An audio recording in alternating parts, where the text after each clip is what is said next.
Hello friends, मैं हूं सन्मय प्रकाश और आप देख रहे हैं यूट्यूब चैनल सरकारी जॉब न्यूज़। कई इंपॉर्टेंट टॉपिक है। वर्ल्ड प्रेस फ्रीडम इंडेक्स, उसकी रिपोर्ट आ गई है। भारत किस स्थान पर है? अजय बंगा वो वर्ल्ड बैंक के प्रेसिडेंट बना दिए गए हैं।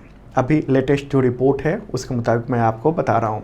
और भी कई टॉपिक है, सब पर चर्चा करेंगे दोस्तों। तो शुरू करते हैं और एक लाइक बटन जरूर दबाना पसंद आए तो। पहला क्वेश्चन, विश्व press freedom index, world press freedom index 2023 में 150 से फिसल कर भारत किस रैंक पर पहुंच गया है? जो इंडेक्स आया है उसके मुताबिक आंसर को 161। ठीक है, न्यूज़ देख रहे हैं आप, 161। तो इससे पहले 2022 में जो रैंकिंग आई थी उसमें इंडिया का स्थान था 150 और अब 161 हो गया, 161। किसने ये रिपोर्ट जारी की है? तो रिपोर्टर्स विदाउट बॉर्डर्स एक ऑर्गेनाइजेशन है और इसको ग्लोबल मीडिया वॉचडॉग भी कहा जाता है। ये एक इंटरनेशनल एनजीओ है जिसका स्वघोषित जो उद्देश्य है वो है मीडिया की स्वतंत्रता रक्षा करना और उसको आगे बढ़ाना। इसका मुख्यालय कहाँ है? पेरिस में है और इसे संयुक्त राष्ट्र यानी यूनाइटेड नेशंस के साथ एडवाइज़र का दर्जा प्राप्त है। ठीक है, तो इसको रिकॉग्नाइज करता है यूनाइटेड नेशंस में। तो उसी की ये रिपोर्ट आई है। इस पर थोड़ा डिटेल बात करेंगे। एक और क्वेश्चन ले लेते हैं। विश्व प्रेस स्वतंत्रता सूचकांक यानी वर्ल्ड प्रेस फ्रीडम इंडेक्स 2023 में पहले स्थान पर कौन सा देश है? आंसर होगा नॉर्वे। ठीक है, नॉर्वे नंबर 1 है। एक बार टॉप 10 देखते हैं, फिर कुछ और आंकड़े और उसके बाद इंडिया की चर्चा करेंगे। तो नंबर 1 पे नॉर्वे है, सेकंड पे कौन है? आयरलैंड, थर्ड पे डेनमार्क, फोर्थ पे स्वीडन है, फिफ्थ पे फिनलैंड है, सिक्स्थ पे नीदरलैंड्स हो गया, सेवन्थ पे लिथुआनिया, 8th पे एस्टोनिया, 9th पे है पुर्तगाल और 10th पे कौन है? Timor Leste. ठीक है, और अगर हम प्रभावशाली जो देश हैं उन सब के देखेंगे तो अमेरिका का स्थान है 45, यूनाइटेड किंगडम का 26 है, फ्रांस का 24 है, जर्मनी का 21 स्थान है, रूस का 164 है, मतलब इंडिया 161 है। उसके बाद 3-4 के बाद ये आ जाता है 164 जो कि रूस का है। सऊदी अरब का 170 है, काफ़ी नीचे है, और ऑस्ट्रेलिया का 27 है। तो ये कुछ प्रभावशाली देशों की बात की मैंने। एक बार देख लेते हैं कि सबसे नीचे जो स्थान है वो कौन कौन से देश हैं ऐसे। तो सबसे नीचे यानी टोटल जो 180 देशों की रैंकिंग जारी हुई है उसमें सबसे निचले पायदान पर है नॉर्थ कोरिया 180, 179 है चाइना। ओके, उससे ऊपर है 178 वो वियतनाम है, 177 ईरान है, 176 तुर्कमेनिस्तान है, फिर सीरिया, ये सब है। ओके, तो ये रिपोर्ट आई है और ये वर्ल्ड प्रेस फ्रीडम इंडेक्स 2023 और एक चार्ट दिया गया है और इसमें जो रेड कलर के जो कंट्रीज़ दिख रहे हैं उन सब की स्थिति बताई गई है कि ख़राब हालत है प्रेस की स्वतंत्रता के मामले में। ओके, मतलब कि कहीं ना कहीं सरकारों के द्वारा या कोई ऑर्गेनाइजेशन के द्वारा उसको कंट्रोल किया जाता है। ये जो ग्राफिक्स है, ये जो हाथ में मीडिया लटका हुआ है, कंट्रोल हो रहा है, ये इंडियन एक्सप्रेस ने आज जो खबर ये वर्ल्ड प्रेस फ्रीडम इंडेक्स की जारी की है तो उसी में ये जो ग्राफिक्स है वो बनाकर उसने दिखाया है क्या हालात। तो मीडिया की स्वतंत्रता के मामले में भारत की जो रैंकिंग है वो 180 देशों में 161 है, 180 कंट्री में 161 है और इससे पहले 2022 में 150 थी। ठीक है, हालांकि इस रिपोर्ट में एक चीज़ देखने को मिला है, पाकिस्तान की स्थिति इंडिया से बेहतर है और उसे इस बार 150 स्थान मिला है, 150वां रैंक है उसका। श्रीलंका का सूचकांक महत्वपूर्ण उसने भी सुधार किया है। अगर हम देखेंगे तो पड़ोसी देशों की चीन की है, चीन की जो रैंकिंग है वो 179 है, नेपाल का 95 है, बांग्लादेश का 163 है, इंडिया के बाद स्थान है, म्यांमार का 173, भूटान का 90, श्रीलंका का 135, पाकिस्तान का 150, अफ़गानिस्तान का 152 है। ठीक है, तो ये रिपोर्ट आई है और उसमें ये सब हम लोग को देखने को मिल रहा है। और अगर हम देखेंगे कि पिछले कुछ साल में क्या स्थिति रही है इस रैंकिंग में, तो अभी तो हम 161 पे हैं 2023 में, 2022 में 150 पर थे और 2021 में 142 पर थे। ठीक है, तो अब ये सवाल उठता है कि कैसे ये इंडेक्स तैयार होता है, क्या क्या चीज़ें हैं, कैसे इंडिकेटर क्या क्या हैं, और ये जो रैंकिंग हम देख रहे हैं लगातार घटता हुआ, तो इस रिपोर्ट में क्या कहा गया है कि इतनी रैंकिंग जो गिर रही है वो क्यों गिर रही है, क्या वजह हैं। ठीक है, तो ये कुछ आप आंकड़े देखिए, ये इंडेक्स है, उसी का चार्ट है। ये मैंने उस इंडेक्स यानी रिपोर्टर्स विदाउट बॉर्डर का जो इंडेक्स आया है उसी की रिपोर्ट से ये मैंने निकाला है। तो अभी तो हम हैं 161, ये 2023 की रिपोर्ट किया है और ये 2022 का है। तो इंडिकेटर क्या क्या है, कैसे कैसे ये पता लगाया जाता है। देखिए, इसके कुछ इंडिकेटर हैं। पॉलिटिकल इंडिकेटर है, मतलब वहाँ उस देश में जो मीडिया पर पॉलिटिकली कितना इन्फ्लुएंस है, मतलब वहाँ की सरकार जो है वो कितना मीडिया पर अपना दबाव दखल रखती है, तो उसमें 169 पोजीशन है। इकोनॉमिक इंडिकेटर है दूसरा, मतलब क्या हुआ कि उसकी आर्थिक स्थिति कैसी है और उसे कहाँ से फंड मिल पा रहा है कि वो आज़ाद हो सके। जैसे इंडिया में क्या है, ज़्यादातर जो मीडिया ऑर्गेनाइजेशन है, जो चैनल्स हैं, जो अखबार हैं, उनमें यह है कि वो विज्ञापनों के लिए ज़्यादा निर्भर हैं सरकारों पर। स्टेट में स्टेट गवर्नमेंट पर निर्भर है और सेंट्रल गवर्नमेंट पर निर्भर है। उसके जो विज्ञापन होते हैं वो एक बहुत बड़ा अमाउंट होता है तमाम विज्ञापन का। प्राइवेट सेक्टर से भी विज्ञापन मिलते हैं जो आप ऐड देखते होंगे, लेकिन एक बहुत बड़ा हिस्सा वो मिलता है सरकारों से। तो उसकी वजह से इकोनॉमिकली जो है ना, वो मीडिया कहीं ना कहीं सरकार के इन्फ्लुएंस में होती है या इन्फ्लुएंस में हो जाना पड़ता है। तो उस मामले में 155 रैंक है। आगे का लेजिस्लेटिव इंडिकेटर, तो उसमें इंडिया का स्थान है 144। सोशल इंडिकेटर है, उस मामले में इंडिया की रैंकिंग है 143। और सिक्योरिटी इंडिकेटर है, उसमें इंडिया का स्थान है 172। सिक्योरिटी के मामले में अगर हम बात करेंगे तो हर साल देखने को मिलता है 3 से 4 पत्रकारों की हत्या कर दी जाती है, उसको मार दिया जाता है। इंडिया की बात कर रहा हूँ मैं, इस मामले में रिपोर्टिंग करते हुए या रिपोर्टिंग की वजहों से उसकी हत्या कर दी जाती है। तो ये तो इंडिकेटर है। होता क्या है कि ये जो तमाम ये इंडिकेटर देख रहे हैं ना, ये 5 तरह के इंडिकेटर हैं, इसी के आधार पर सवाल पूछे जाते हैं। ढेर सारे सवाल होते हैं, जैसे चुनाव के दौरान जो एग्जिट पोल वगैरह आते हैं और उसमें लोगों से सवाल पूछे जाते हैं। कुछ लोगों से एक बनाया जाता है सैंपल सर्वे होता है, उससे सवाल पूछे जाते हैं। ऐसे ही इन तमाम इंडिकेटर के आधार पर कई सारे सवाल पूछे जाते हैं वहाँ उस देश में। कुछ सवालों के बारे में जैसे बात कर लें, जैसे कि एडिटोरियल बोर्ड में सरकार का कितना इन्फ्लुएंस होता है, एक सवाल ये था इस बार का।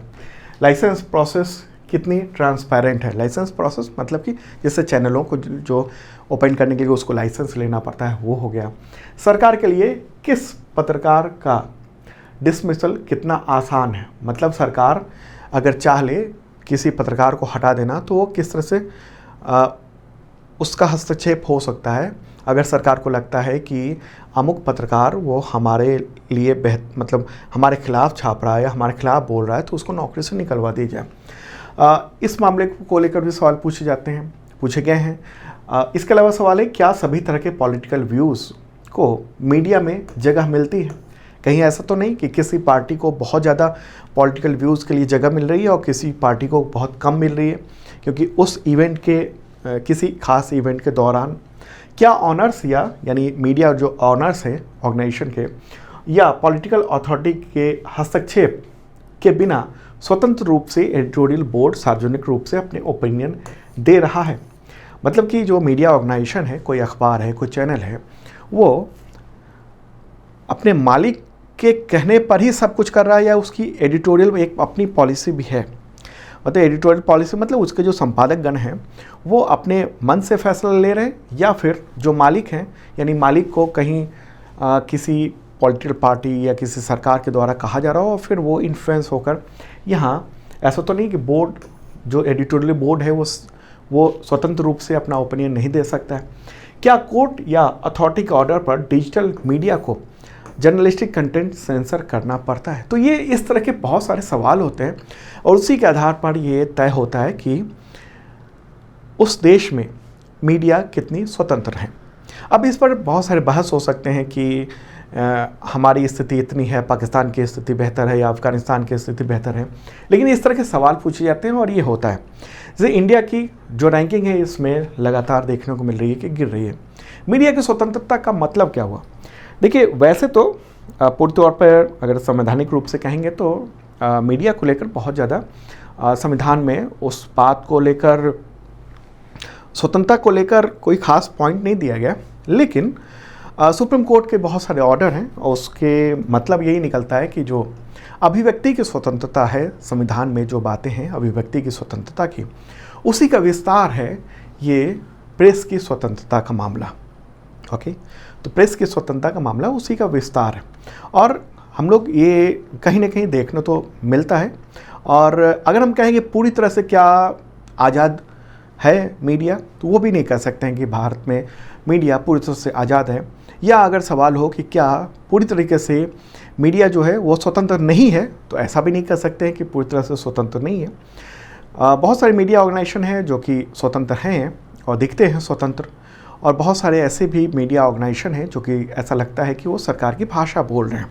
तो यहाँ पर डिबेटेबल मामला है ये पूरा, लेकिन जो रिपोर्ट है जो आपके एग्जामिनेशन के लिए इम्पॉर्टेंट मुद्दे हैं और जो समझना चाहिए था आपको, क्योंकि आपके तो तमाम एग्जामिनेशन में अगर उसमें विश्लेषण करने को लिखा जाए, कहा जाए, चाहे यूपीएससी हो, बीपीएससी हो, यूपीपीएससी हो या तमाम राज्यों के जो पीसीएस एग्जामिनेशन है उन सब में अगर विश्लेषण करने को दिया जाए, इस तरह के सवाल पूछें तो आप ये सब बातें कह सकते हैं।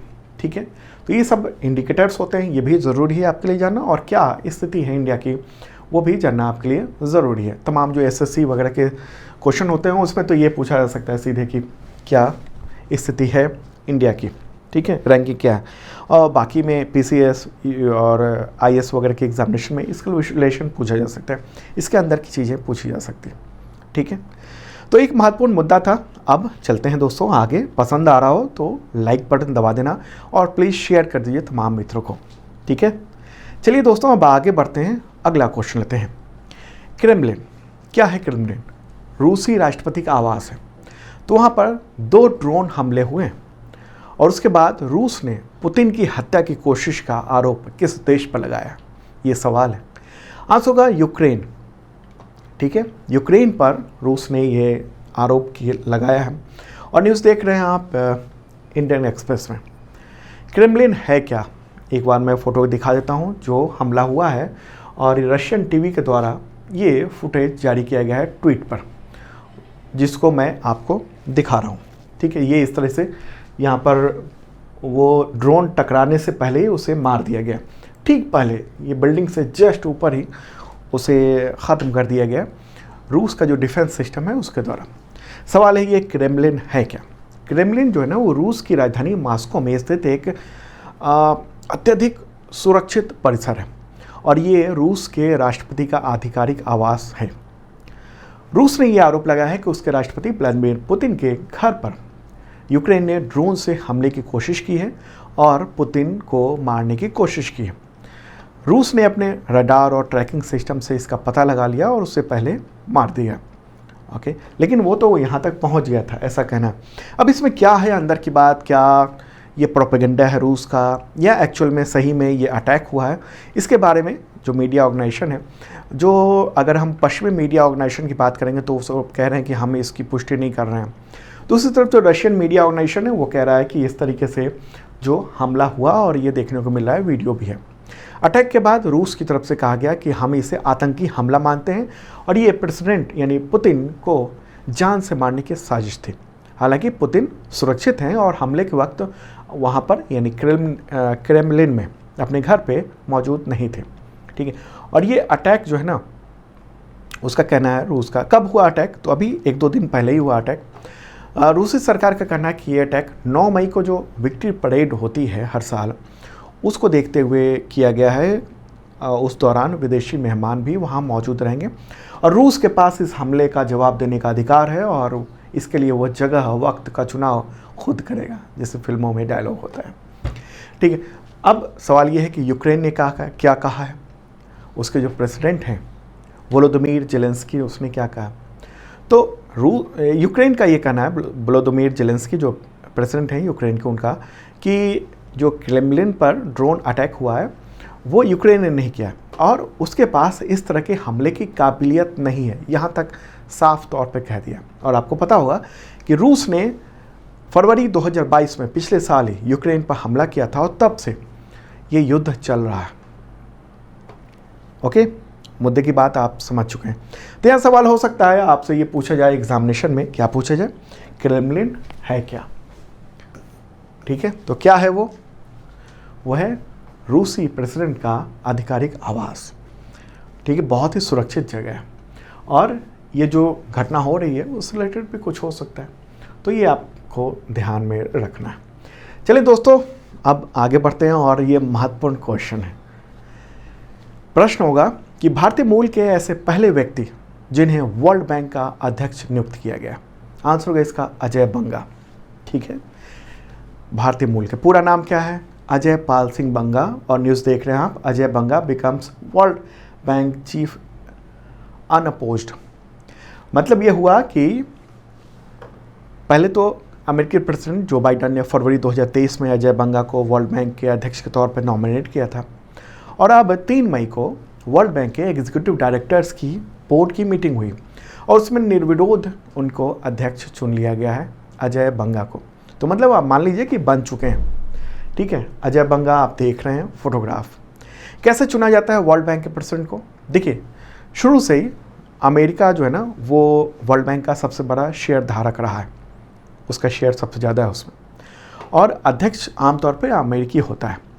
जब हालांकि अंतर्राष्ट्रीय मुद्रा कोष जो ना IMF, मतलब 2 अंतर्राष्ट्रीय स्तर की सबसे बड़ी वित्तीय ऑर्गेनाइजेशन है, फाइनेंशियल ऑर्गेनाइजेशन है, एक है वर्ल्ड बैंक और एक है IMF। तो IMF के प्रमुख चीफ का चुनाव जो होता है वो यूरोपीय किसी को चुना जाता है। ठीक है, अजय बंगा जो है वो अमेरिकी नागरिक हैं, भले ही वो भारतीय मूल के हैं। तो अमेरिका के प्रेसिडेंट ने वर्ल्ड बैंक के प्रेसिडेंट का नाम चुन लिया और अजय बंगा को चुना। बाद में फिर वर्ल्ड बैंक के बोर्ड ने उसको ओके कर दिया। 5 साल का कार्यकाल होता है। ओके, अजय बंगा के बारे में कुछ और भी बातें मैं आपको बताऊं। जन्म हुआ था उनका कब? 10 नवंबर 1959 को पुणे महाराष्ट्र में, इंडिया में। इनके पिता लेफ्टिनेंट जनरल थे, उनका नाम था हरभजन सिंह बंगा, इंडियन आर्मी में ऑफिसर थे। दिल्ली के सेंट स्टीफेंस कॉलेज से अजय बंगा ने ग्रेजुएशन किया हुआ है। बाद में IIM अहमदाबाद में उन्होंने MBA भी किया। नेस्ले कंपनी से अपनी करियर की शुरुआत की। बाद में वो पेप्सिको में भी पहुंचे। अप्रैल 2010 में मास्टर कार्ड के COO बने, यानी चीफ ऑपरेटिंग ऑफिसर, और इससे कुछ महीने बाद ही वो मास्टर कार्ड के फिर CEO भी बन गए। ठीक है, कब बने? जुलाई 2010 में। अप्रैल में COO बने, चीफ ऑपरेटिंग ऑफिसर, और फिर बाद में बन गए CEO, chief executive officer. Okay, और उनको भारत सरकार ने 2016 में पद्मश्री से भी सम्मानित किया था।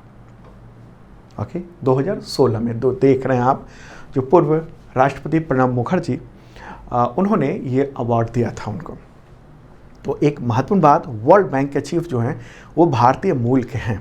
अब वो भारत के नागरिक नहीं हैं, अमेरिका के नागरिक हैं, लेकिन भारतीय मूल तो हमेशा रहेंगे वो। अगला क्वेश्चन दोस्तों, क्वेश्चन लेते हैं। उससे पहले आपको बताऊं कि जो भी मैं बता रहा हूं उन सब का PDF इस वीडियो के डिस्क्रिप्शन में अवेलेबल है और आप उसे डाउनलोड कर सकते हैं, हिंदी इंग्लिश दोनों लैंग्वेज में।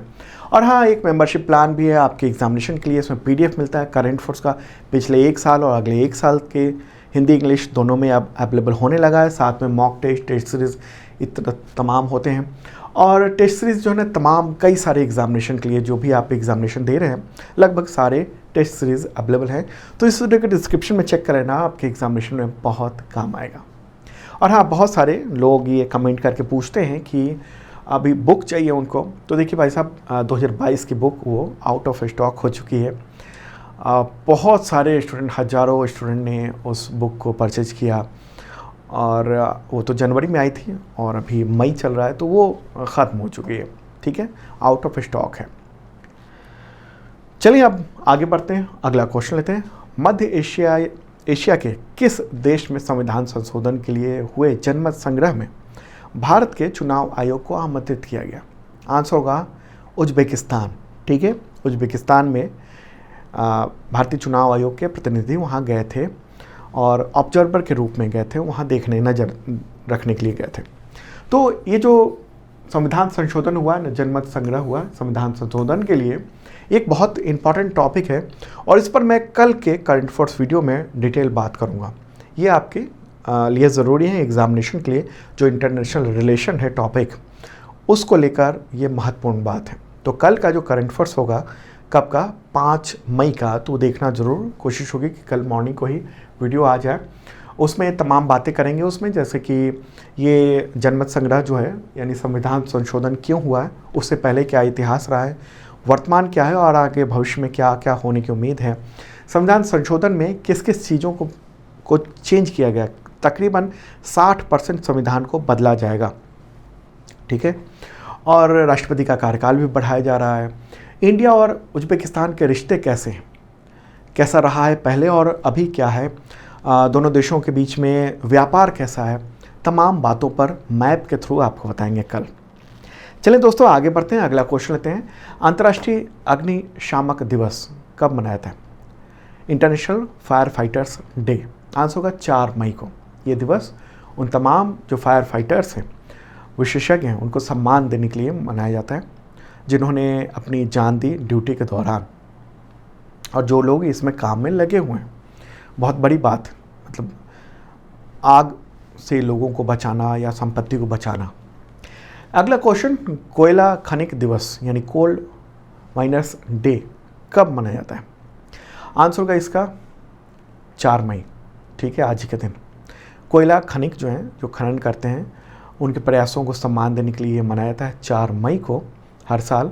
और ये अगर हम बात करेंगे कि भारत में कोयला खनन का जो उद्योग है वो कब शुरू हुआ था, तो औपचारिक रूप से तो वो 1774 में ईस्ट इंडिया कंपनी ने झारखंड और पश्चिम बंगाल में आसनसोल और दुर्गापुर में रानीगंज, वहाँ कोयला क्षेत्र में खनन किया था। अगला क्वेश्चन दोस्तों, विश्व अस्थमा दिवस कब मनाया जाता है? इसका आंसर होगा मई के पहले मंगलवार को, और 2023 में मई का पहला मंगलवार था 2 मई को, ठीक है। और थीम क्या है इस बार की? थीम है अस्थमा केयर फॉर ऑल। क्या है? अस्थमा केयर फॉर ऑल, ठीक है। और इस विषय का मकसद यही है कि अस्थमा से जो होने वाली मौत है, बीमारी है, उसका इलाज लोगों को हो सके, ताकि जो मौत है वो ना हो पाए। अस्थमा में क्या होता है, ये जो पाइप है सांस लेने की, ये चोक होने लगता है अस्थमा में, और उसकी वजह से डेथ हो जाती है। और अस्थमा बहुत बड़े पैमाने पर लोगों को है, और जैसे जैसे पॉल्यूशन बढ़ रहा है ना, अस्थमा की समस्या भी बढ़ रही है। चलिए अब आगे बढ़ते हैं। अगला क्वेश्चन, CBDC फुल फॉर्म क्या होता है? सेंट्रल बैंक डिजिटल करेंसी, जिसको ई-रुपया भी कहते हैं। तो उसे स्वीकार करने वाली पहली बीमा कंपनी कौन बनी है? आंसर होगा रिलायंस जनरल, ठीक है। न्यूज़ आप देख रहे हैं द हिंदू के बिजनेस लाइन में, कि जिन लोगों ने इंश्योरेंस करवाया हुआ है वो अपने प्रीमियम को जमा करने के लिए CBDC का इस्तेमाल कर सकते हैं, यानी सेंट्रल बैंक डिजिटल करेंसी का इस्तेमाल कर सकते हैं, ई-रुपये का। और इसके लिए रिलायंस जनरल ने यस बैंक के साथ टाई अप किया है, ठीक है। तो अब प्रीमियम के रूप में भी जमा होगा। ई-रुपया जो है वो एक डिजिटल टोकन है और एक बैंक नोट के बराबर होता है। RBI के द्वारा ये समर्थित है, RBI ने ही जारी किया था, कानूनी और संप्रभु मुद्रा है ये। वर्तमान में रिलायंस जनरल जो है इंश्योरेंस है, वो फिजिकल ई-रुपया, QR कोड, ये सब कुछ ही जो उसके ब्रांचेज हैं वहाँ पर उपलब्ध रहेगा, ताकि स्कैन करें और वो भुगतान इसका हो जाए, ठीक है। अब आखिरी जो खबर है वो इस इंफॉर्मेशन मैं देना चाहता हूँ। दिल्ली के जंतर मंतर पर पहलवान यानी रेसलर्स धरना दे रहे हैं, और ये रेसलर्स भारतीय कुश्ती संघ, उसके अध्यक्ष ब्रजभूषण शरण सिंह की गिरफ्तारी को लेकर तकरीबन 12-13 दिनों से बैठे हैं। और महिला पहलवानों ने ब्रजभूषण पर यौन उत्पीड़न का आरोप लगा हुआ है। FIR भी हो चुका है, पोस्को एक्ट में हो चुका है, हालांकि FIR नहीं, गिरफ्तारी नहीं हुई। तो हुआ ये है कि कल रात को यानी 3 मई की रात को, चूँकि बारिश में गद्दे भीग गए थे, तो इसलिए वहाँ फोल्डिंग वगैरह पहलवानों ने मंगाई थी, पुलिस ने लाने से मना किया। उसके बाद रेसलर्स और पुलिस के बीच में झड़प हुई। कई रेसलर्स को चोटें भी आई हैं और पहलवान राकेश यादव, उनका भी बताया जा रहा है कि सिर फूट गया है। ओके, और तमाम जो रेसलर्स हैं वो रो रही थी। विनेश फोगाट हो गई, साक्षी मलिक हो गई, ये सब। ओके, तो ये एक इन्फॉर्मेशन जो घटना हो रही है उसके बारे में मैंने बताया। तो दोस्तों ये था इंपॉर्टेंट करंट अफेयर्स। कैसा लगा कमेंट बॉक्स में बता सकते हैं और शेयर कर दीजिए तमाम मित्रों को। जिन लोगों ने सब्सक्राइब नहीं किया ज़रूर कर लेना। और कल कोशिश होगी मॉर्निंग को ही वीडियो आ जाए। उज्बेकिस्तान वाला इंपॉर्टेंट मुद्दा है, उस पर डिस्कस करेंगे थोड़ा डिटेल में, समझेंगे, मैप के थ्रू समझेंगे। Okay, bye.